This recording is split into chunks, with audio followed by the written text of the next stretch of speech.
السلام علیکم حضور. ابھی ریسنٹلی مغربی ممالک یا پاورز کا ایران کے ساتھ ایک معاہدہ ہوا تھا اور اسے یورپ میں یا مغرب ممالک میں بڑی خوشی سے منایا گیا تھا اور مغربی سیاستدانوں کا خیال تھا کہ اس سے اب جو عالمی جنگ کے خطرات ہیں وہ دور ہو جائیں گے. تو آپ کا اس بارے میں کیا خیال ہے؟ کون سے مغربی سیاستدان کا خیال ہے؟ پہلے یہ بتاؤ. یعنی وہ کس نے کہا ہے عالمی جنگ کے خطرات ہوتے؟ عالمی جنگ کو مانتے نہیں تو خطرات کہاں سے دور ہونے ان کے لیے؟ ان کا خیال تھا کہ حالات دنیا کے بہتر ہو جائیں گے. عالمی جنگ کا والی تو بات تم کر رہے ہو اپنے پاس سے. انہوں نے کب کہا ہے کہ عالمی جنگ کے خطرات دور ہو جائیں گے؟ کسی نے کہا ہے؟ ان کا خیال تھا کہ اب اس سے نا ایران اب مغربی ممالک کے یعنی ان کے ساتھ مطلب ہے کہ جو ٹینشن ہے وہ ختم ذرا ہو جائے گی، ذرا حالات بہتر ہو جائیں گے. عالمی جنگ کہاں سے ڈال لی تم نے؟ یہ میں پوچھ رہا ہوں.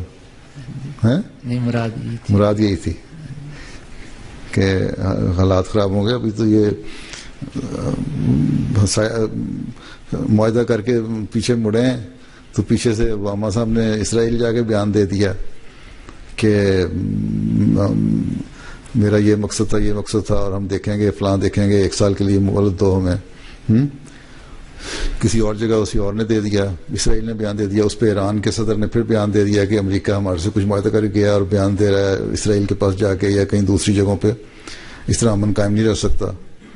تو ابھی تو منہ موڑے ہیں تو دوبارہ وہی باتیں شروع ہو گئی لڑائی کی. اس لیے دیکھو کیا ہوتا ہے. اللہ کرے کہ معاہدہ دیر پا ہو اور امن قائم رہے، لیکن بظاہر یہ لگتا ہے کہ یہ اور 2 4 6 مہینے کھل جائے گی بات.